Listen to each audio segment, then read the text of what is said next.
Irmãos, vamos abrir nossas Bíblias novamente no capítulo 12 de Romanos.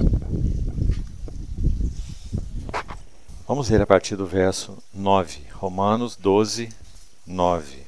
O amor seja sem hipocrisia. Detestai o mal, apegando-vos ao bem. Amai-vos cordialmente uns aos outros com amor fraternal, preferindo-vos em honra uns aos outros. No zelo não sejais remissos, sede fervorosos de espírito, servindo ao Senhor. Regozijai-vos na esperança, sede pacientes na tribulação, na oração perseverantes. Compartilhai as necessidades dos santos, praticai a hospitalidade. Abençoai aos que vos perseguem, abençoai e não amaldiçoeis. Alegrai-vos com os que se alegram e chorai com os que choram. Tende o mesmo sentimento uns para com os outros. Em lugar de serdes orgulhosos, condescendei com o que é humilde. Não sejais sábios aos vossos próprios olhos. Não torneis a ninguém mal por mal. Esforçai-vos por fazer o bem perante todos os homens.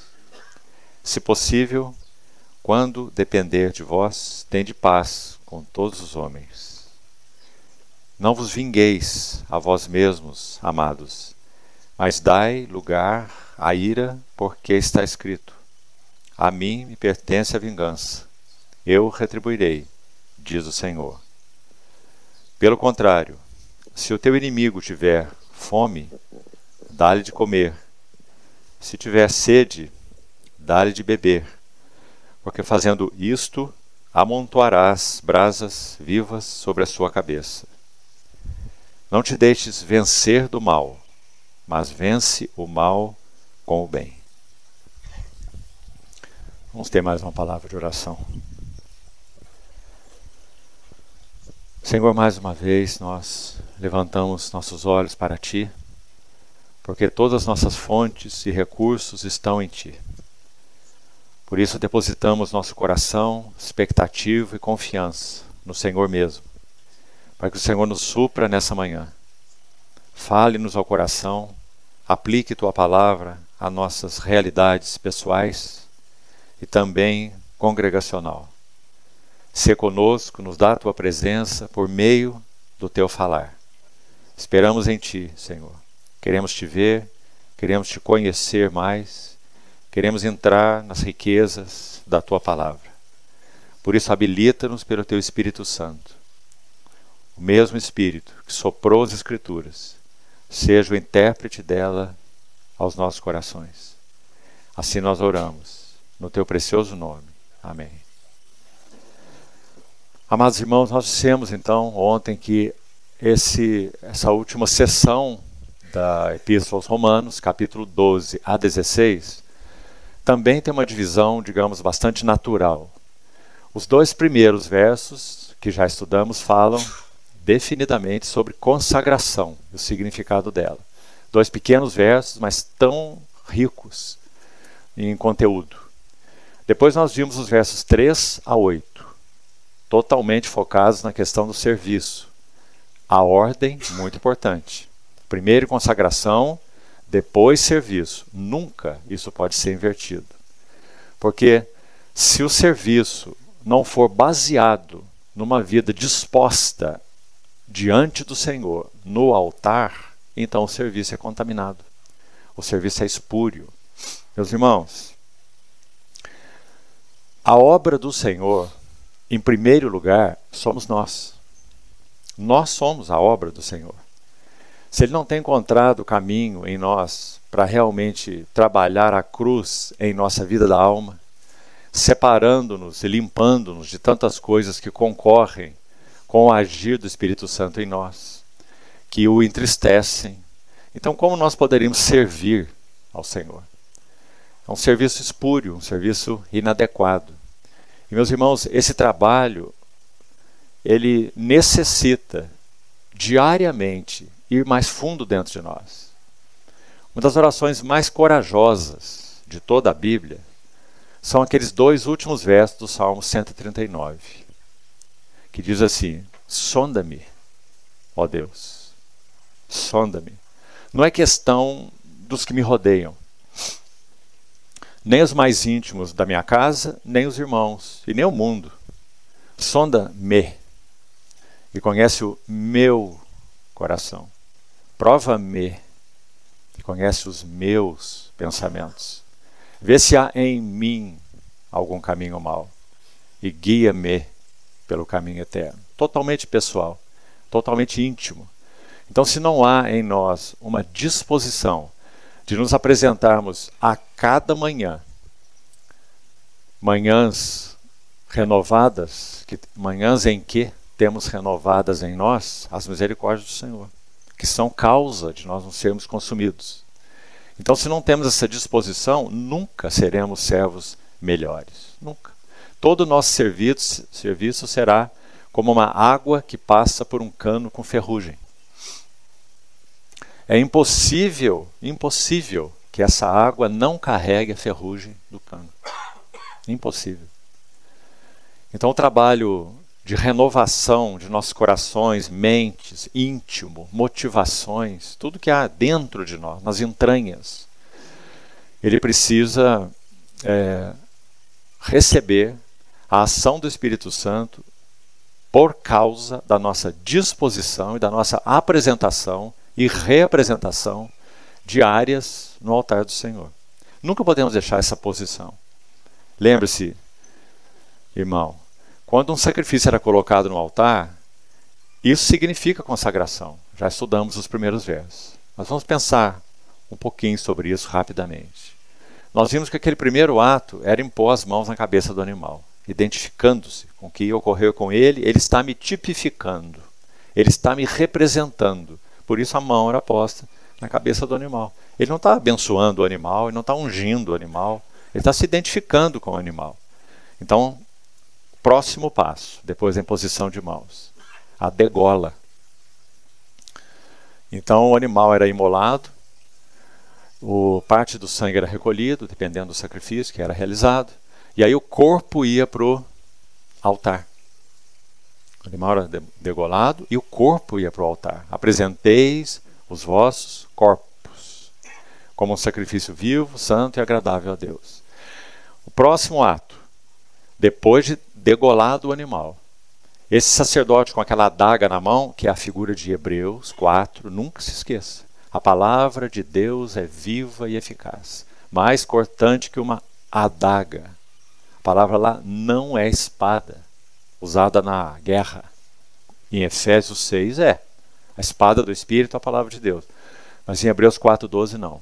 Se refere a uma faca curta, não é uma espada. É uma adaga, um cutelo. Então, o sacerdote tomava esse cutelo e ele ia abrir o animal ao meio. E aí, próximo passo, ele tirava o couro do animal. Os sacerdotes levíticos, né, eram açougueiros, treinados. Eles tinham que separar as vísceras para determinados sacrifícios, lavavam com água as entranhas, né, sabiam muito bem como fazer isso.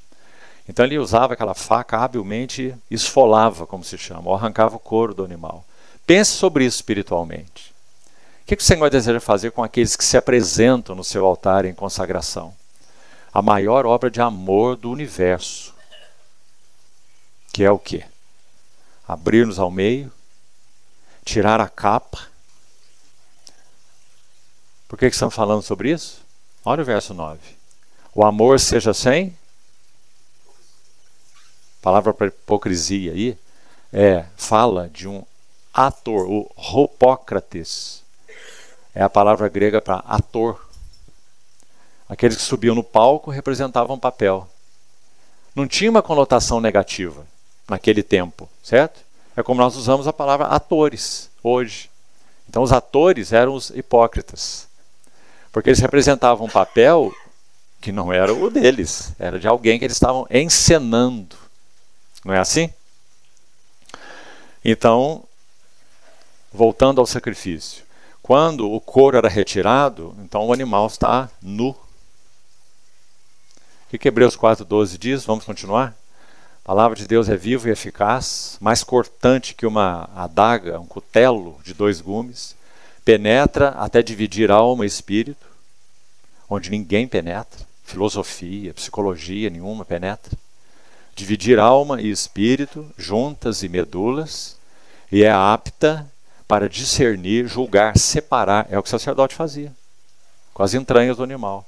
Discernir, você vai ter na sua Bíblia aí, revista atualizada, essa palavra. A ideia é julgar, a ideia é separar, juntas e medulas. E é apta então para discernir pensamentos, olha aí, e propósitos do coração. O próximo verso, Hebreus 4:13, vai dizer assim: e não há criatura que não seja descoberta na sua presença. Pelo contrário, todas as coisas estão nuas. Nuas. Era o que o sacerdote fazia com o animal. Quando tirava o couro, né? Digamos, o animal ficava nu. Todas as coisas estão nuas, ou descobertas e patentes, claras, expostas, patentes, aos olhos daquele com quem temos de tratar, diz algumas versões, ou a quem temos de prestar contas. Mesma ideia. Então os irmãos estão vendo de novo no livro de Hebreus a mesma ideia, o mesmo pano de fundo do sacrifício. Então, o que é que está agindo sobre aqueles que se apresentam no altar de Deus em consagração, segundo Romanos 12, tanto em um ato, como já explicamos ontem, sem dúvida a consagração é um ato. Você precisa chegar a esse ato de se entregar ao Senhor, como sendo a obra mais maravilhosa que poderia ser realizada na sua vida, nesse universo, transformar alguém deformado em alguém que se parece com o Senhor Jesus. Não é? Não tem privilégio maior do que esse. Então, isso só ocorrerá à medida que houver consagração, um ato e uma renovação dela cada manhã. Quando nós abrimos os olhos, Senhor, foi o Senhor que renovou meu sopro de vida nessa manhã. Meus olhos abriram. Então agora me recebe de novo no teu altar e continua com a tua adaga sobre a minha vida. Essa é a nossa oração, cada manhã. E como que o Senhor ouve essa oração? Romanos 12 fala assim: isso é agradável a Deus.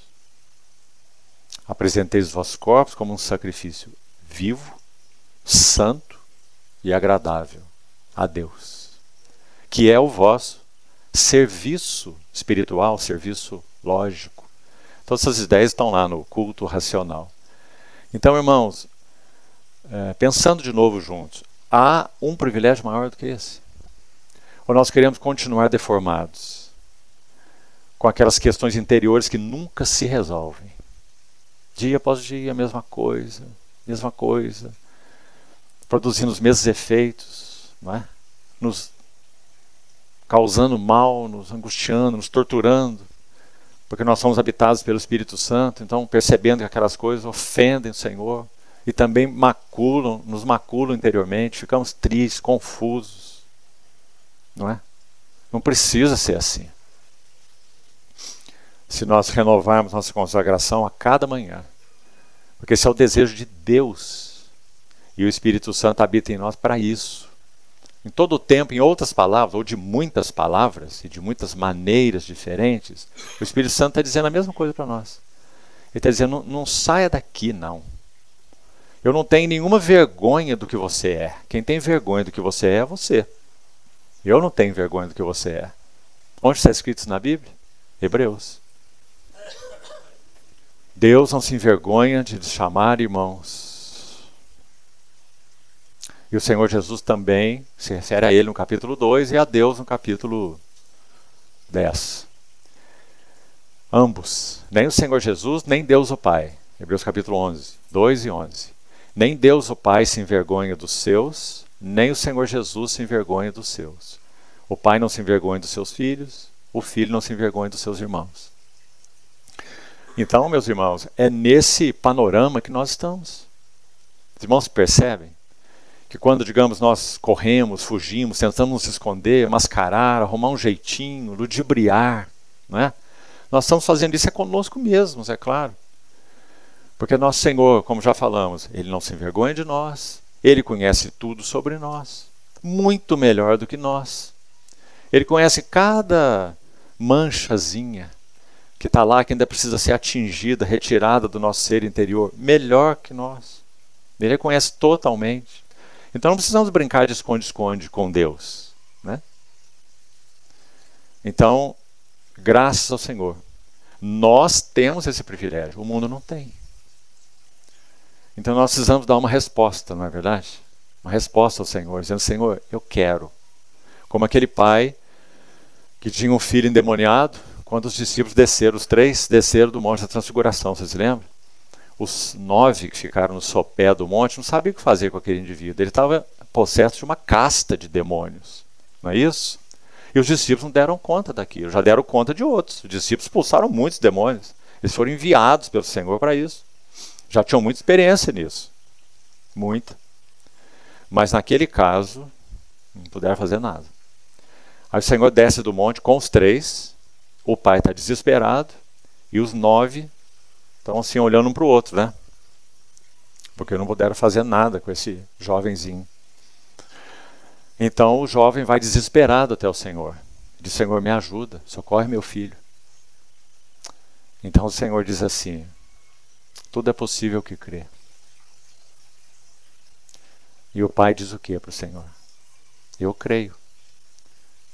Me ajuda na minha incredulidade. Que frase ambígua essa, você não acha? Eu creio. Quando ele disse eu creio, sabe o que ele está dizendo? Ele está dizendo: Senhor, o Senhor sabe que meus olhos estão totalmente voltados para o Senhor. Veja os seus discípulos, nada puderam fazer. Eu muito menos. Então eu creio. Eu me lanço em confiança ao Senhor, porque o Senhor é meu único recurso. Mas por outro lado, eu sei que o meu coração é tão dúbio, como se eu pensasse assim: será que até mesmo Ele vai conseguir resolver esse problema do meu filho? Então eu creio, eu me lanço sobre ti, mas me ajuda na minha incredulidade. Meus irmãos, essa é uma oração que o Senhor sempre ouve. Porque esse pai do menino somos nós. E essa casta de demônios que estava nesse menino são aquelas questões que ninguém consegue lidar. Não adianta procurar por ninguém. E nem por nada. É na nossa relação pessoal com o Senhor em que nós falamos a mesma coisa para Ele: Senhor, eu não tenho nada, eu não tenho ninguém. Eu creio em Ti.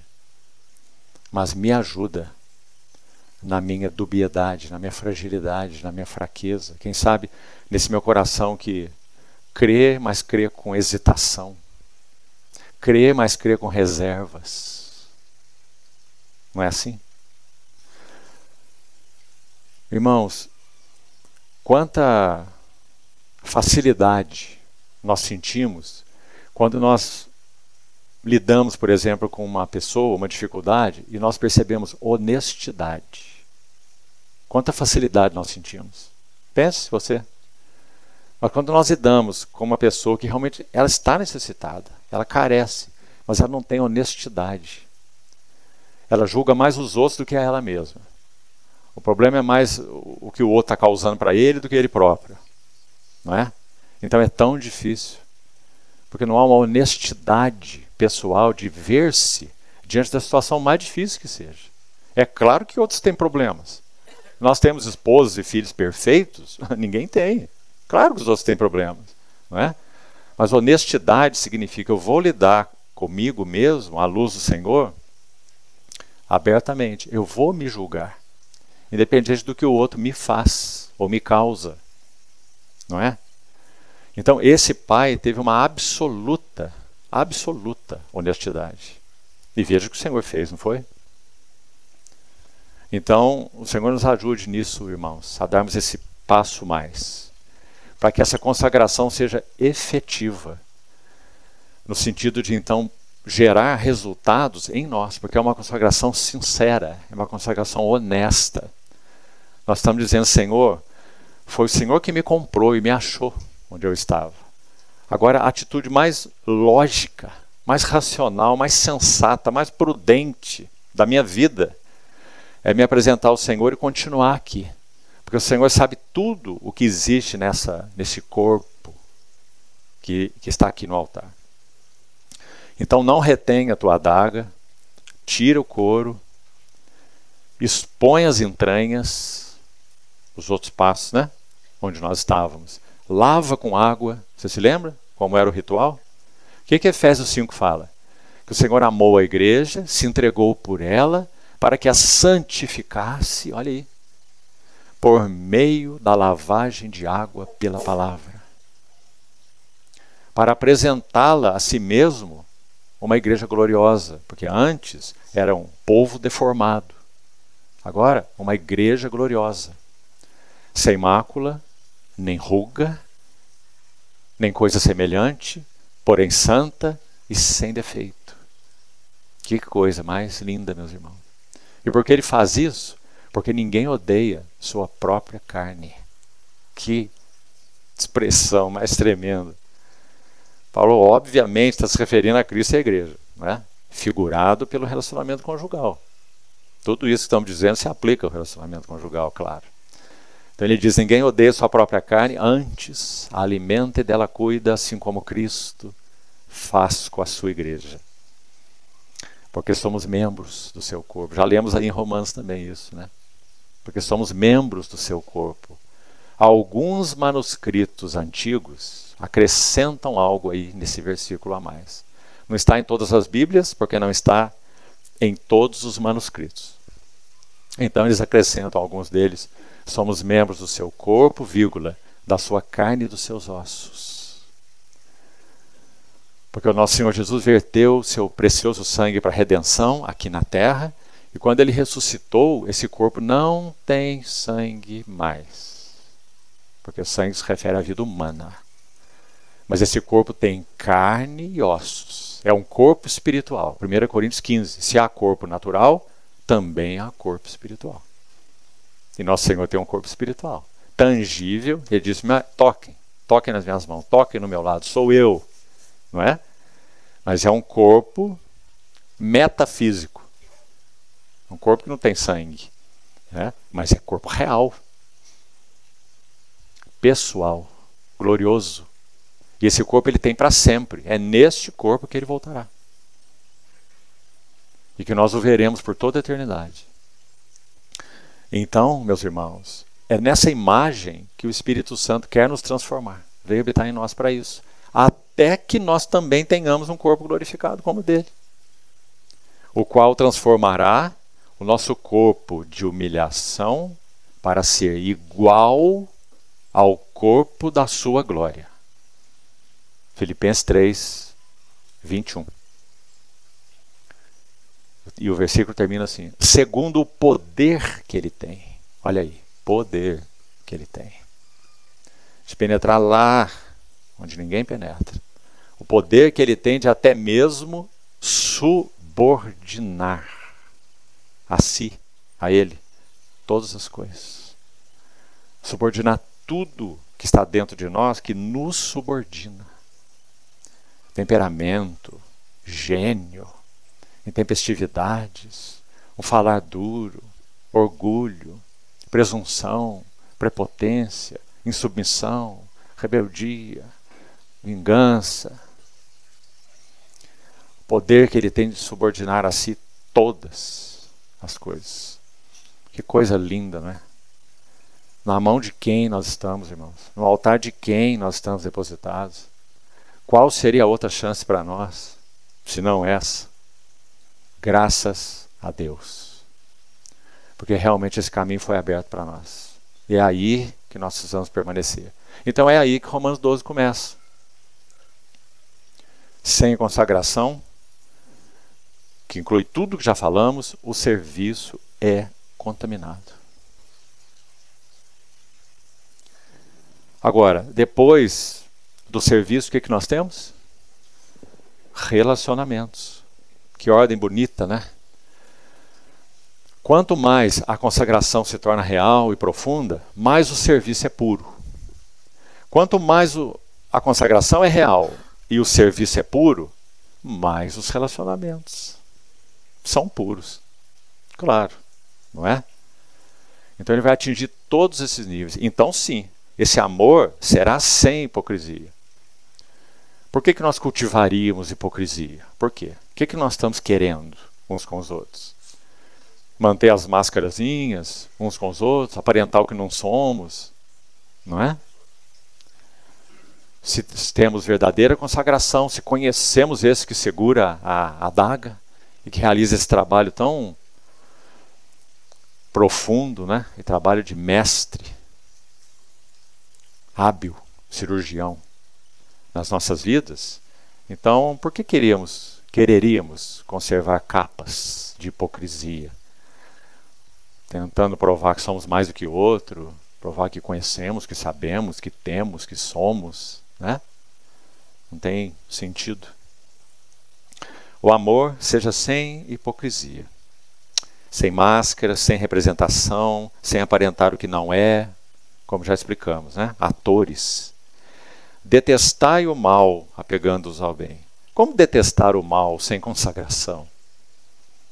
Sem estarmos apresentados no altar do Senhor para Ele realizar aquele trabalho. Não, não vamos detestar o mal.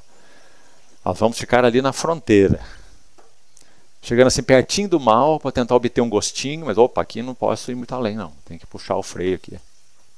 Né? Sabe o que eu quero dizer, não sabe? Detestai o mal, apegando-vos ao bem. Amai-vos de coração, cordialmente, uns aos outros, com amor fraternal, preferindo-os em honra uns aos outros. Sabe, irmãos? Quando o Senhor encontra lugar, então, para seguir conosco em tudo que nós já falamos, isso aí vai se tornando realidade entre nós mesmo. O amor é de coração. Acho que talvez eu colocasse isso da seguinte maneira. Nós vamos conhecendo, experimentando, entrando em realidades cada vez maiores de que nossos irmãos, os membros do corpo de Cristo, que Ele amou, que Ele buscou, que Ele chamou, não são descartáveis. Eles podem ter a dificuldade que tenham, todos temos dificuldade. Dificuldades precisam ser tratadas. Nós precisamos nos submeter a discipulado mútuo, especialmente mais novos a mais velhos, como a Bíblia ensina, né? 1 Pedro 5, lembra? Jovens, sede submissos aos que são mais velhos, né? Mas todos precisamos ser discipulados, todos, inclusive os mais velhos. Então, quando vamos aprendendo essas coisas, nós vamos entrando no fato de que nossos irmãos não são descartáveis. E sim, há situações muito difíceis, há situações que precisam ser até mesmo confrontadas. Não é? Pai não faz isso com filhos? Faz. Mesma coisa na vida da igreja. Mas nós não somos descartáveis. Porque o Senhor nos incluiu nessa bendita realidade chamada corpo de Cristo e membros uns dos outros. Então, amor cordial, né? Uns aos outros, com amor fraternal. É interessante que na mesma frase, o Espírito Santo, claro, né? Através de Paulo, inspirando Paulo, ele explica essa questão do amor cordial assim, preferindo-vos em honra uns aos outros. Linda frase também, não é? Porque é uma expressão muito evidente de que nós realmente estamos nos amando de coração. Porque nós estamos preferindo que outro seja honrado do que nós. Isso é que significa preferir em honra uns aos outros. Deixa aí sempre, por favor, marcado a sua Bíblia, é para aí que estaremos voltando toda hora, mas abra um texto mais comigo de Paulo sobre isso. Vamos abrir juntos, Filipenses capítulo 2. Olha o que ele diz nos primeiros versos, Filipenses 2. Vamos ler de 1 a 4. Se há, pois, alguma exortação em Cristo, alguma consolação de amor, alguma comunhão do Espírito, olha essas palavras. Se há entranhados, afetos e misericórdias. Bonita essa palavra, entranhados. Completai a minha alegria de modo que penseis a mesma coisa, tenhais o mesmo amor, sejais unidos de alma, tendo o mesmo sentimento. Agora então ele vai fazer o contraponto. Você já observou que a Bíblia sempre faz isso? Sempre. Ela faz positivo e negativo, ponto e contraponto, sempre, sempre. Então os dois versículos primeiros são o positivo, né? Se há uma exortação em Cristo, consolação de amor, comunhão do Espírito, entranhados a festa e misericórdia, completar minha alegria, de modo que penseis a mesma coisa, tenhais o mesmo amor, unidos de alma, mesmo sentimento, tudo positivo, né? Agora ele vai, olha, para o contraponto disso, e vai dizer, não façais nada por partidarismo. Lá em Romanos nós lemos, preferindo-vos em honra uns aos outros, né? Amai-vos cordialmente uns aos outros, sem hipocrisia. Então aqui ele diz, não façam nada por partidarismo. Ou vanglória. Vanglória é um outro termo para buscar a glória pessoal, né? Uma vanglória, se vangloriando do que é, do que sabe, do que faz, do que tem. Nada façais por partidarismo ou vanglória, mas por humildade. Por humildade. A palavra humildade vem de humus, terra, baixo, humildade. Considerando cada um os outros superiores a si mesmo. Em Romanos nós lemos, preferindo-vos em honra uns aos outros. As ideias são totalmente compatíveis, né?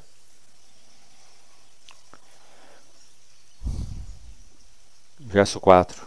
Não tenha cada um em vista o que é propriamente seu, senão também cada qual o que é dos outros. Voltando em Romanos 12, verso 11. No zelo, não sejais remissos. A ideia de remissos aí é não fiquem aquém. Não fiquem aquém no zelo. E aí, se contextualizarmos o versículo, que é sempre o que precisamos fazer, o contexto aqui é o quê? Relacionamentos, não é isso? Então, em primeiro lugar, é a nossa obrigação, sempre no estudo bíblico, contextualizar o versículo no texto. E não tirar o versículo do texto, eu vou fazer a minha interpretação. Você não tem esse direito. O Espírito Santo já fez a interpretação, né? Então, esse zelo aqui, neste contexto, sem dúvida, aponta em primeiro lugar para um zelo relacional. Você sabe que a palavra zelo, originalmente, é a mesma palavra para ciúmes. Quando é dito sobre o Senhor Jesus, o zelo da tua casa me consumirá, se refere a esse ciúme santo que o nosso Senhor Jesus tinha por tudo aquilo que tocava os interesses de Deus na sua casa. Por isso ele tomou o chicote e expulsou os vendilhões, né? Dizia, não façam da casa do meu pai uma casa de negócios. Ciúmes pela casa do pai, zelo pela casa do pai. A nossa palavra ciúme, no português, ela já foi degenerada para o sentido negativo, né? Mas não é assim, nem no português original. Não é assim. Também tinha o mesmo sentido que é usado aqui na Bíblia. Olha. Inclusive, aqui o sentido não é negativo, aqui o sentido é positivo. E nós estamos lendo uma Bíblia em português, né? Então o sentido de ciúme, mesmo no nosso idioma, ele tinha o sentido positivo, o sentido de zelar por, ter ciúmes de algo ou de alguém, né? Então essa é a ideia aqui, zelando uns pelos outros, tendo ciúmes uns dos outros, certo? Cuidando, sendo atenciosos uns com os outros, procurando realmente o avanço de nossos irmãos em Cristo. Se algo desperta a nossa percepção na vida de um irmão que algo não está bem, nós não vamos ser remissos. Nós vamos ficar aquém. Nós vamos buscar o Senhor. Então, Senhor, isso que tenho percebido, procede ou não procede? Testifica aqui, no meu coração. Se testificar no meu coração, é o primeiro passo, eu vou dar um segundo passo. Eu vou buscar o irmão e dizer, meu irmão, com todo respeito e carinho e amor fraternal no Senhor, quero te dizer algo. E diga para ele a impressão que você teve então. E diz, irmão, por favor, então, leve diante do Senhor, porque eu não sei se eu estou certo, mas a impressão que eu tive foi essa. Então considere diante do Senhor. Isso é no zelo não ser não ficar aquém, não ser remisso. Nós estamos cuidando dos nossos irmãos. Não é servir de delegado na vida de ninguém. Não é servir de vigia na vida de ninguém. Não tem nada a ver com isso. Tem a ver com cuidado, com atenção, com percepção. Porque nós somos um só corpo. Se membro aqui, membro lá e membro acolá continuarem sofrendo, todo o corpo irá sofrer prejuízo. As reuniões vão ficando nubladas, a mesa do Senhor sem alegria, as orações vão mirrando, a adoração vai se tornando mecânica. E nós às vezes olhamos para o alto assim, dizendo, o que está acontecendo? Que o céu está ficando meio de bronze. Né? E o motivo está aí, está aqui. Né? Então nesse cuidado, nessa atenção, nesse carinho, nesse olhar um para o outro, não fiquem aquém, não sejam remissos. Precisamos muito mais disso, né? Todos nós, nas Assembleias do Senhor. E ele continua assim, olha. Sede fervorosos de espírito. Que bonita frase. Não é alma insuflada, irmão. Não é alma insuflada. Isso não agrada o Senhor. Se o nosso culto é espiritual, a origem dele é o Espírito. É o Espírito Santo no espírito do homem. Aí é a origem do culto. Isso Deus recebe mesmo, porque a origem é espiritual. Agora sim, é claro, não há como o espírito experimentar algo de valor, algo que tem realidade, sem que a alma se manifeste de alguma forma. Mas são muitas variadas formas. Às vezes é com tanto gozo que se chora de gozo, se chora de alegria. Às vezes é com tanta contrição que dá vontade de pôr o rosto no pó. Às vezes também é com tanta contrição que dá vontade de ficar absolutamente quieto. Às vezes o Senhor fala com você de tal maneira, por exemplo, no fim de uma reunião, que você quer sair rápido e ir para a tua casa e fechar no quarto. Você não quer conversar com o irmão nenhum. E você tem receio que ele vai falar de política ou de futebol. Então você quer correr para casa. Eu não quero perder isso. O irmão está orando, eu já estou saindo. Eu quero ir para casa para ficar diante do Senhor. Né?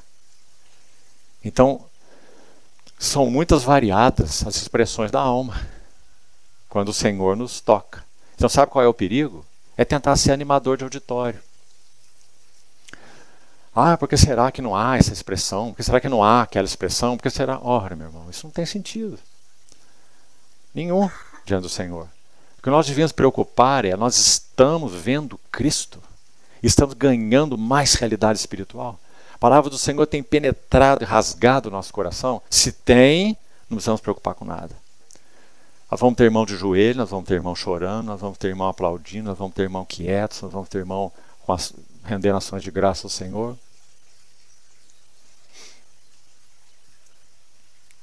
Por isso, sede fervorosos, ferventes, de espírito, não é de alma. Agora, graças a Deus pelas expressões da alma, né? Graças, Senhor. São puras, aceitáveis, gratas ao Senhor. E até de corpo. Né?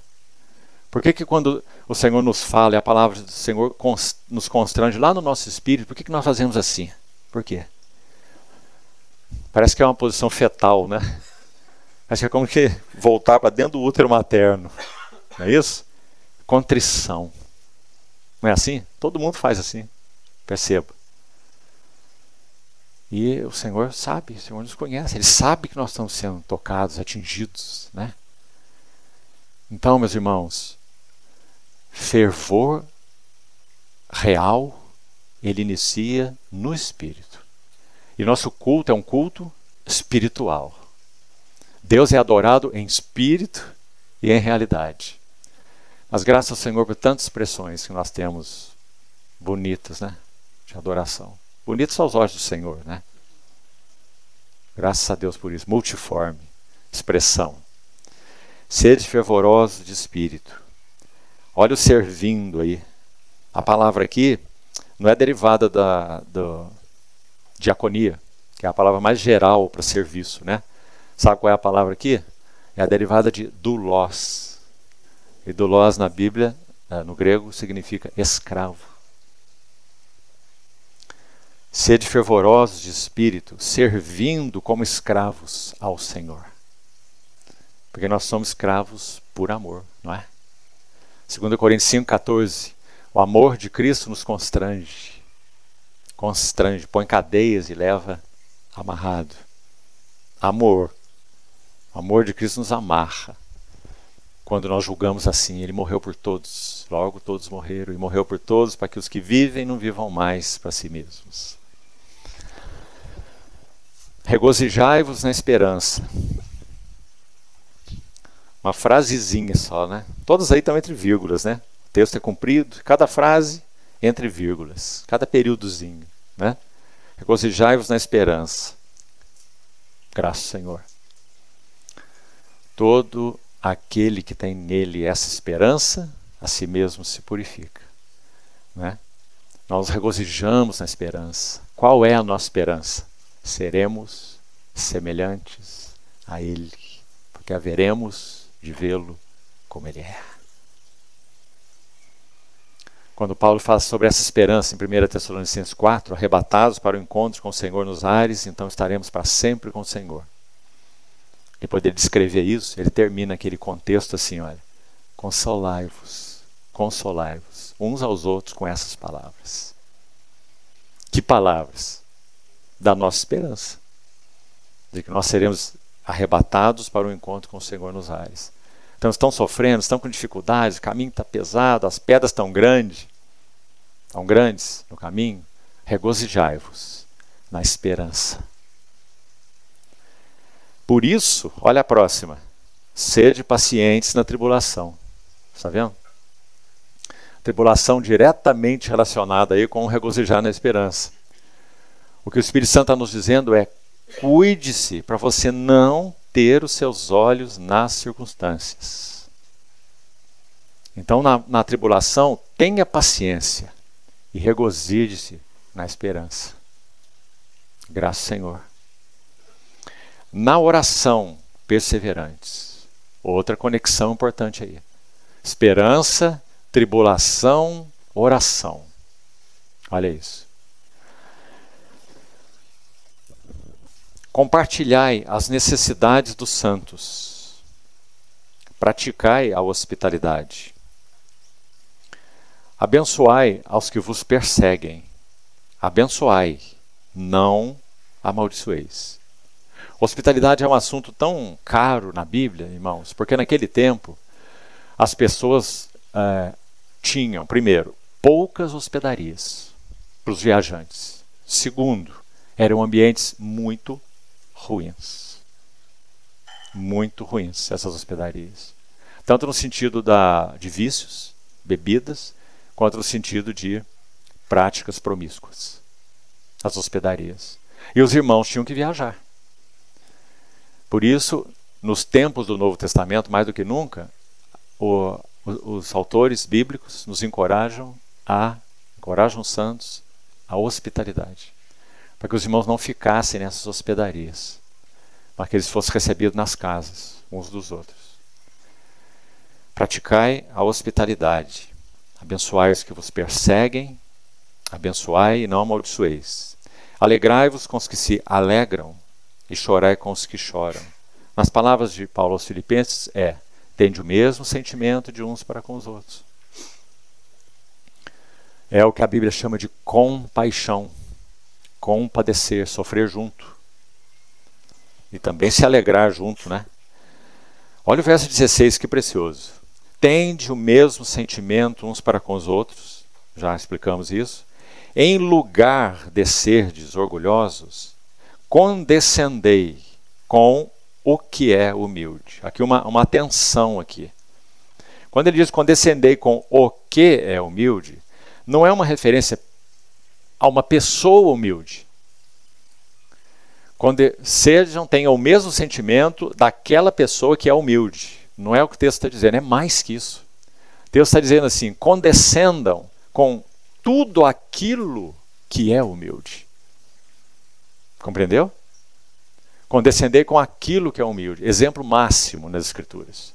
O Senhor Jesus, o Senhor dos Senhores, tomando a bacia e a toalha e lavando os pés dos seus discípulos, condescendendo com aquilo que é o mais humilde, que era o serviço de lavar os pés dos convidados para uma ceia, um banquete. Ele tomou esse lugar e falou: compreendei o que eu vos fiz, se eu, sendo o mestre e o Senhor, vos lavei os pés, assim deveis lavar os pés uns dos outros. Então essa é a ideia aí. Condescendei com tudo que for humilde. Sabe, irmãos, para todos em geral, se é que nós mais velhos também conhecemos o nosso coração, temos que dizer que isso é verdade para todos, sempre será verdade para todo homem. Mas especialmente os jovens. Quanta dificuldade em condescender com o que é humilde. Sempre buscando algo que tenha projeção, sempre buscando algo que receba de alguma maneira glória, louvores. Quão importante é, no corpo de Cristo, nós estarmos atentos a essa erva daninha, sutil, que se chama orgulho. Fazendo, por exemplo, uma coisa com a mão direita, mas como não temos coragem de deixar a esquerda aqui do lado, olha, imagina você servir uma pessoa assim, ó, e a outra está aberta aqui, ó. Você dizendo para ele: o que agora? E você? O que você vai me dar? Não é? Mas nós fazemos é assim, olha, a mão direita está aqui, a esquerda está aqui, ó. Ele não está vendo, mas ela está aqui atrás. Agora vamos ver qual vai ser a reciprocidade. Na jornada cristã, meus irmãos, no que concerne a cada um de nós, não tem reciprocidade. Nenhuma em nada. Ágape é amor via de mão única.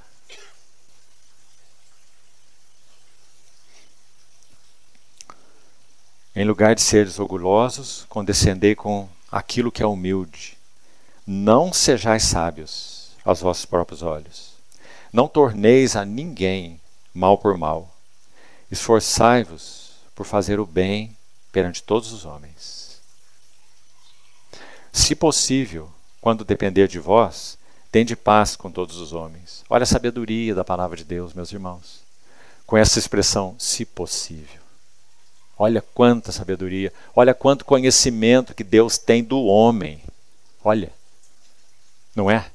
Porque nem sempre é possível, no que depende de nós, ter paz com os outros, porque os outros não querem ter paz conosco. Não é? Vão continuar agressivos, caluniadores, injuriadores. Né? Paulo fala sobre isso escrevendo aos Coríntios, você se lembra? 1 Coríntios 4. E diz que o nosso Senhor Jesus experimentou a mesma coisa. Pedro vai dizer na epístola dele. Quando ele era ultrajado, ele não revidava com ultrajes, mas as pessoas continuavam ultrajando. Então, no que dependia dele, ele queria ter paz com os homens, mas foi impossível para ele ter paz com os homens. Não vos vingueis a vós mesmos, amados, mas dai lugar à ira. Olha que verso. Ele só se explica porque ele não terminou. Então você pensar, mas como? Eu não vou me vingar, tá certo, mas eu vou dar lugar à ira. Vou ficar bravo, né? Embora eu não vou me vingar. Mas é um texto que está explicando, olha. Por que está escrito? Dai lugar à ira de quem? Minha ou de Deus? De Deus. Porque está escrito: a mim me pertence a vingança. Eu retribuirei, diz o Senhor. Interessante, Espírito Santo, por meio de Paulo, citar esse versículo aqui. Sabe por quê? Nós somos tão complicados, o pecado provocou tanto dano em nós, somos tão justiceiros, que nós vemos esse versículo assim: ah, que bom. Então eu posso ficar tranquilo que Deus vai retribuir, porque essa pessoa está me fazendo. Esquecemos que o nosso Senhor Jesus na cruz orou assim: Pai, perdoa-lhes, eles não sabem o que fazem. Estevão, primeiro mártir na história da igreja: Senhor, não lhes imputes este pecado. Não é? Verso 20. Pelo contrário, se o teu inimigo tiver fome, dá-lhe de comer. Se tiver sede, dá-lhe de beber. Porque fazendo isto, amontoarás brasas vivas sobre a sua cabeça. Cabeça de quem? Do inimigo. Porque se fosse a da pessoa mesmo, a palavra aí seria tua cabeça. É sua cabeça, cabeça do inimigo. O que significa isso? Significa que se ele veio com pedras de todas as maneiras, não é? E nós respondemos como respondemos, coisa que ele nunca espera, então esse monte de brasas vivas sobre a cabeça dele, essa é a ideia aí, vai fazê-lo corar de vergonha. Porque ele esperava tudo menos isso. Em resposta à agressão, ele esperava retaliação.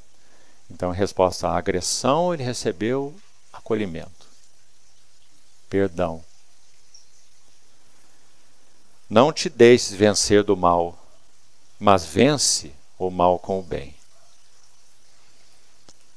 O capítulo 13, já que o nosso tempo é bem restrito, eu gostaria de destacar com os irmãos apenas os últimos versos. Vou fazer isso agora, antes, nós temos tempo, antes do primeiro intervalo, para no próximo, se Senhor permitir, nós entraremos no 14, onde nós vamos seguir com essas mesmas ênfases no capítulo 14 e capítulo 15 também. Capítulo 13, então, meus irmãos, mais 10 minutos para concluirmos. Nos primeiros 7 versos, fica bem claro aí, Paulo está falando sobre relacionamentos com as autoridades. Está dizendo que nós temos responsabilidade com relação a esses magistrados, porque eles são ministros de Deus. Sabe, há muita coisa que podia ser dita aqui, mas para ser bem aplicado, queria sugerir para os irmãos considerarem ou reconsiderarem alguma coisa. Irmãos, por amor ao Senhor e por amor às suas almas, deixem de falar mal dos políticos que você não concorda. Pare com isso, porque você está ofendendo o Senhor. Não importa a malignidade do governante. Não importa. Certo? O que a palavra de Deus nos ensina é que nós devemos honrar. Paulo escreve claramente aos Tessalonicenses assim, naquele tempo ele diz: honrai ao rei. Quem que é nosso rei naturalmente falando hoje? É o presidente da República, é o nosso governante, certo? Honrai ao rei. Não é ficar jogando piadinhas sobre ele na rede, fazendo coisa sarcástica. Isso desonra o Senhor. Não sou eu que estou dizendo. É a Bíblia que está dizendo. Que nós devemos honrar os magistrados, porque a questão dele é com Deus. Ele só está lá porque Deus estabelece reis e remove reis. Não é isso que está escrito na Bíblia? Na sua Bíblia. Também, não é só na minha não. Então, pare de fazer isso. De colocar coisas contra eles. Esse ministro do Supremo Tribunal Federal aí tão falado, pare de fazer isso com ele. Ele é um magistrado. E ele só está vivo cada manhã porque o Senhor o tem sustentado. É simples assim. Senão ele não estaria lá. Ele pode ter um infarto de um dia para o outro e sumir. O Senhor o sabe. Então é desonroso, fere o Espírito Santo. Nós ficamos fazendo as piadinhas, os gracejos, essas coisas nas redes que são feitas aí, né? Que aliás é um dano horrível, né? Me lembro quando surgiu esses primeiros aplicativos de comunicação. Faz muito tempo isso. Os jovens aqui talvez nem conheçam alguns pelo nome. No início era até sitezinhos mesmo, né? E por ali se comunicava.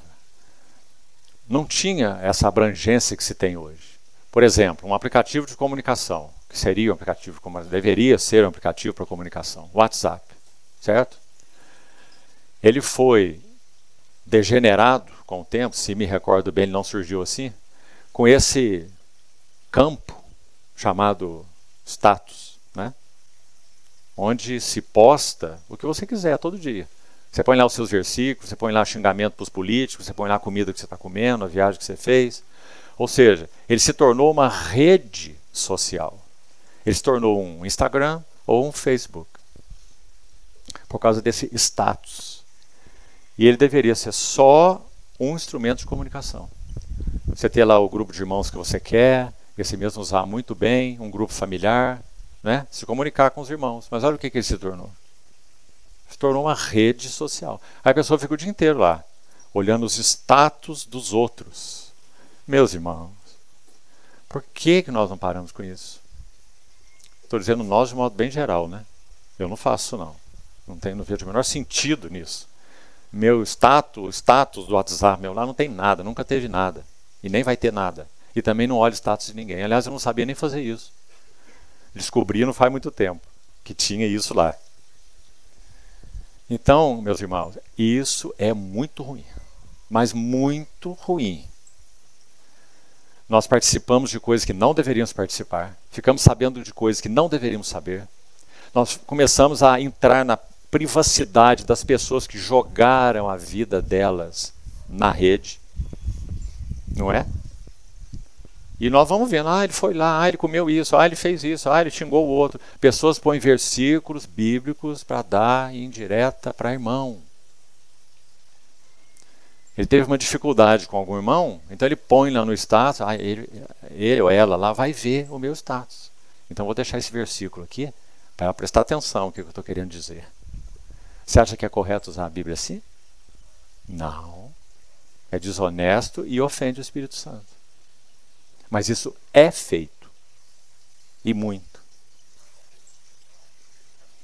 Quando vai parar?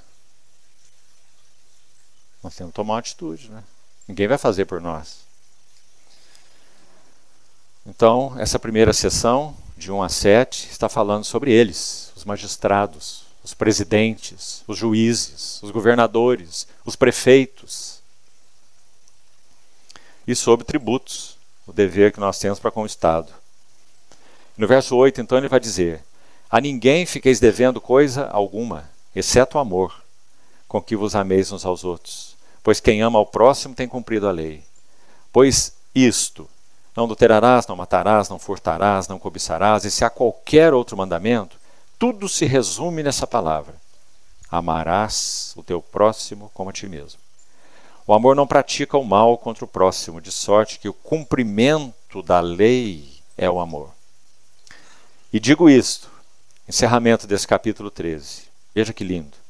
E digo isso a vós outros que conheceis o Kairos, não é o Cronos, não é o tempo que pode ser medido no relógio, que pode ser contado. Digo isso a vós outros que conheceis a época. Talvez, irmãos, se o Senhor assim confirmar, neste final de semana, com toda a congregação, nós vamos compartilhar um pouco sobre discernimento espiritual. O que significa discernimento espiritual. E por que discernimento espiritual é tão importante. Olha esse versículo. Digo isso a vós outros que conheceis a época. Não é a época de inverno e nem o ano de 2025 que nós estamos. Não é esse tempo, é a época. O Kairos.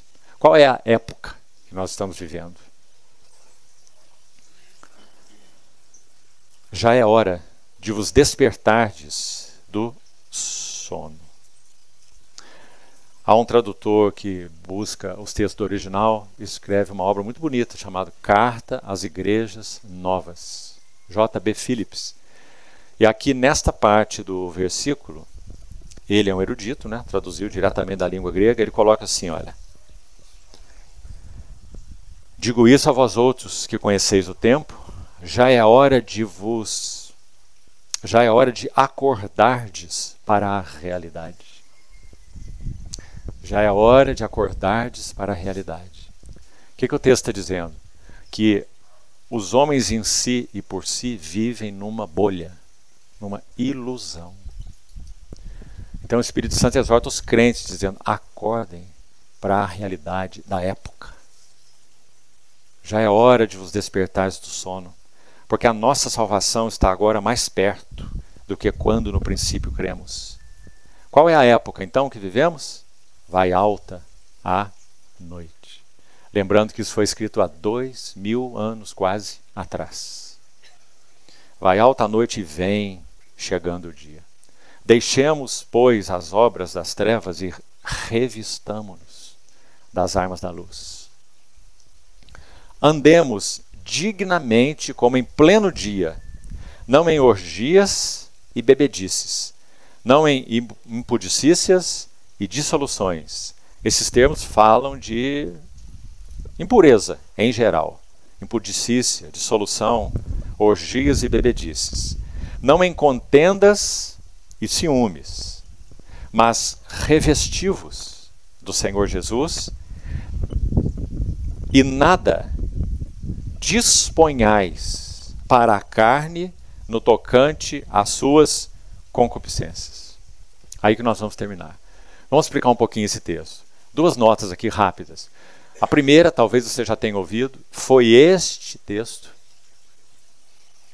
do verso 12 ao 14, versos 12 a 14, que o Espírito Santo usou para perfurar e levar à conversão real, profunda, de um servo do Senhor que tinha em torno de 40 anos de idade e até então havia vivido uma vida absolutamente desregrada, em todos os níveis.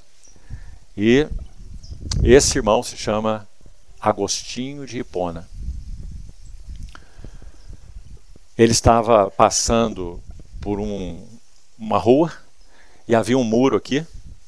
E atrás desse muro havia duas crianças brincando, com um joguinho que há muito tempo atrás as crianças brincavam, hoje os mais novos nem sabem o que é isso, que eles iam trocando pedrinhas assim, e diziam assim, escravos de Jó jogavam caxangá, tira e põe, não deixa ficar. Alguém já ouviu isso? Antiga essa brincadeirinha, né, de crianças. Essas crianças estavam brincando com algo semelhante, só que na brincadeira deles dizia assim, toma e lê, toma e lê, toma e lê. E aquilo, de alguma maneira, ele ficou com isso na mente dele. Toma e lê, toma e lê. Sabe o que ele fez? Ele chegou em casa, ele abriu as escrituras, ele nunca tinha feito isso. Então ele leu esse texto de Romanos 12. Assim, vai alta a noite, vem chegando o dia. Imagine isso. Olha como o Espírito Santo faz as coisas, irmão. Ele se converteu sozinho, digamos assim. Uma obra exclusiva do Espírito Santo, usando essa brincadeirinha aí, chamando a atenção dele para eles, toma e lê, toma e lê. Então ele leu, vai alta a noite, vem chegando o dia, deixemos, pois, as obras das trevas e revistamos das armas da luz. Andemos dignamente como em pleno dia. E aqui estava a vida dele, olha. Não em orgias e bebedices e impudicícias e dissoluções. Não em contendas e ciúmes, mas revestivos do Senhor Jesus Cristo. E nada disponhais para a carne no tocante às suas concupiscências. Ele tinha um amigo muito chegado, chamado Alípio, e esse amigo era um amigo de bagunça dele. Então, é narrado que um dia ele estava andando numa rua, depois de convertido, ele estava andando numa rua. Então, uma mulher, dessa que então o conhecia, dessa vida pregressa, chamava por ele. Agostinho, Agostinho, Agostinho. E ele não se virava, e seguiu andando.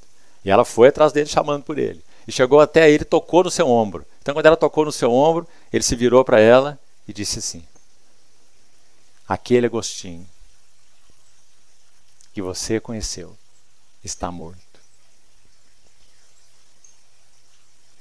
Revestivos do Senhor Jesus. E nada disponhais para a carne, no tocante às suas concupiscências. Ainda, para concluir sobre esse versículo, disponhais. O que é disponhais? Disponhais é fazer uma dispensa para a carne, de tal modo que, por algum motivo, em determinados momentos, nós vamos lá recorrer à dispensa que nós fizemos para alimentar aquilo que não deveria ser alimentado. Isso através de muitas maneiras, não é? Vou citar há tantas maneiras, vou citar uma para concluir, sutil para os irmãos. Achei muito interessante esse comentário de um irmão. Ele disse assim para mim: eu tenho no meu celular alguns aplicativos de notícia. Todo mundo tem, né? Não tem nenhum problema você ver notícia. Com critério, né? Claro. Aí ele disse assim, tem um deles, não vou citar o nome aqui, porque há outros também que vão trazer o mesmo malefício. Tem um deles em particular que, quando eu acesso aplicativo de notícias, tipo CNN, tipo G1, vários, Terra, né? Tem vários. Ele diz, quando eu abro o aplicativo e começo a ler notícias, são notícias do dia, todos os níveis lá. De repente, vem uma imagem que não tem nada a ver com nada, né? E é uma imagem sedutora, é uma imagem ruim, é uma imagem apelativa. Então, como que ele começou a fazer o uso disso aí? Ele falou, não, eu estou vendo aplicativo de notícia, não é? Isso que aparece, apareceu, mas a minha intenção era notícia. Mas então, o Espírito Santo foi mais fundo com ele, dizendo, você precisa retirar esse aplicativo. Porque se de alguma maneira ele está enviando para você essas imagens, se essas imagens estão causando dificuldades, né? Então ele está te corrompendo. Então para com esse aplicativo de notícia. Sutil. Porque quando nós queremos nos ludibriar, é mais fácil, né? Não, eu estou interessado na notícia. De repente apareceu uma coisa aqui, eu dou uma olhadinha assim, passo rápido, vou para a próxima notícia. Aí daqui a pouco vem outra imagem, indesejada, né? Então nós vamos assim lidando de uma maneira disforme com o pecado. Porque nós estamos ludibriando nossa própria consciência, não é?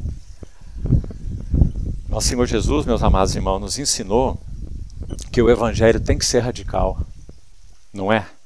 Ele ensinou a radicalidade do Evangelho. Ele disse assim, se o teu olho direito te faz tropeçar, se a tua mão direita te faz tropeçar, o Senhor está ensinando mutilação do corpo? Me responda. Não. Porque o livro de Deuteronômio, que é a mesma palavra de Deus, proíbe mutilação do corpo. Então, o que o nosso Senhor está fazendo? Ele está ensinando que o Evangelho é radical. Se nós não formos radicais conosco mesmo, nós não vamos conseguir avançar no Senhor. Então, revestivos do Senhor Jesus e nada façais, nada disponhais. Pensa na dispensa. Se tem uma dispensa nessa casa, e é claro que tem, a finalidade dela é prover para a casa. Agora, o que é que tem nessa dispensa? Essa é a questão.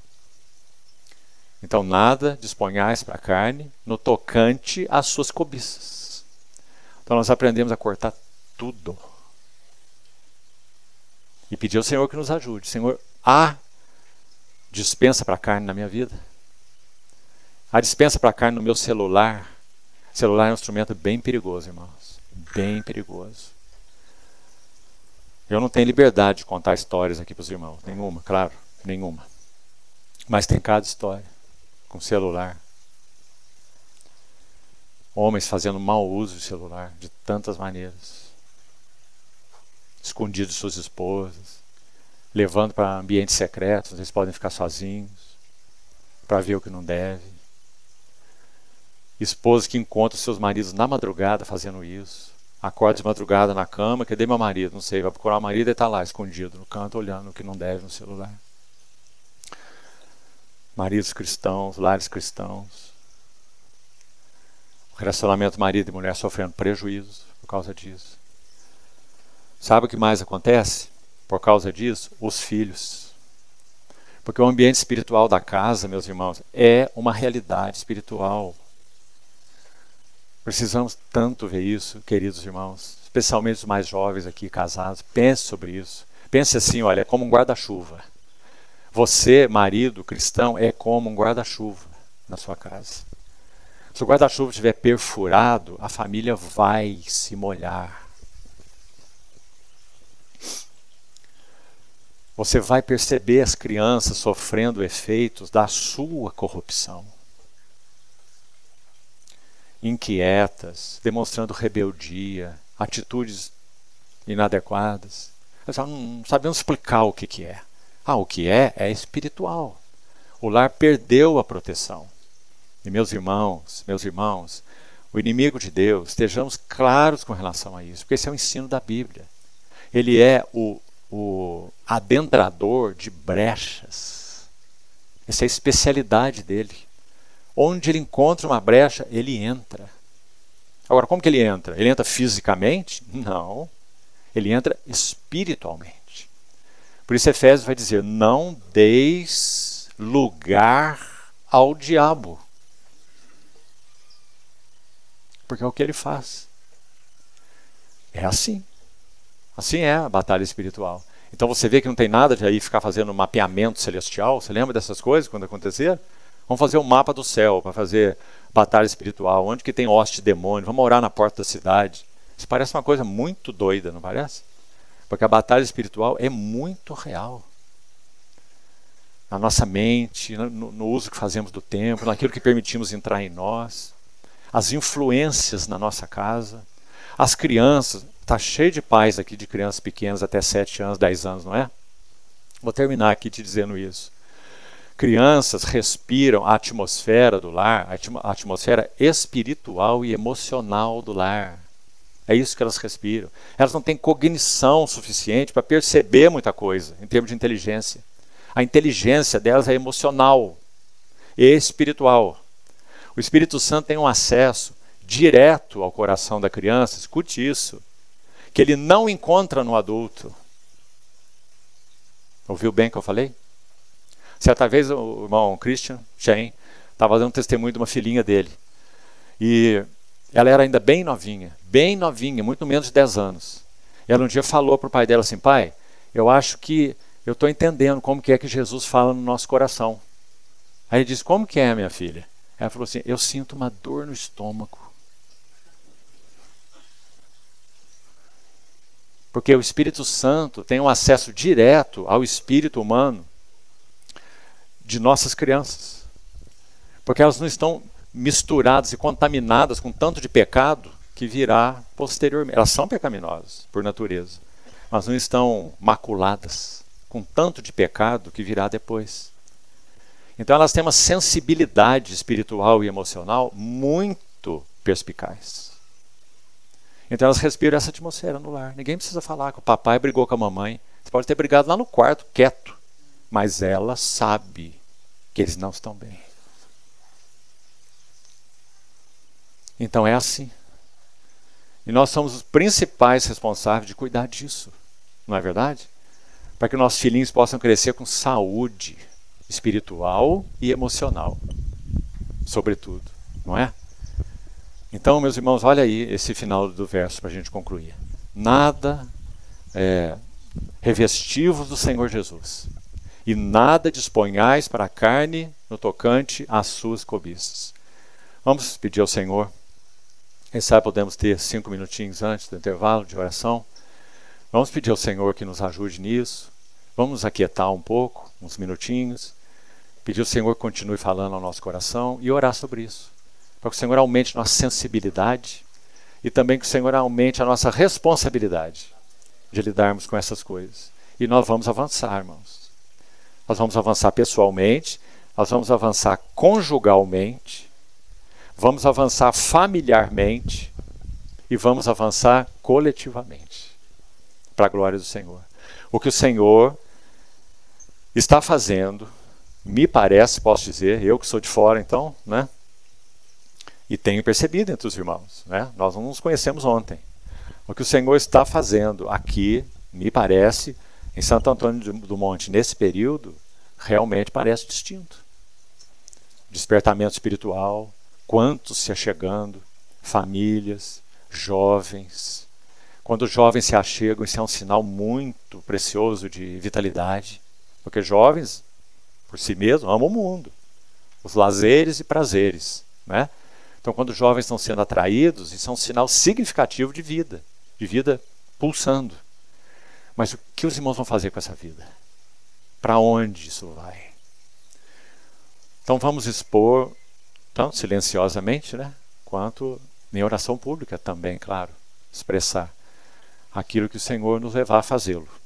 Aquilo que for bem íntimo, bem pessoal, vamos expressá-lo em secreto diante do Senhor. Mas vamos pedir ao Senhor que corrija as nossas vidas. para que nós possamos ser servos melhores. E o testemunho do Senhor nessa pequena assembleia, em Santo Antônio do Monte, nessa pequenina cidade, possa ser realmente, irmãos, de valor, de glória, de honra para o nome do Senhor. Vai alta a noite e vem chegando o dia. Senhor, nos ajude então nisso. Amém.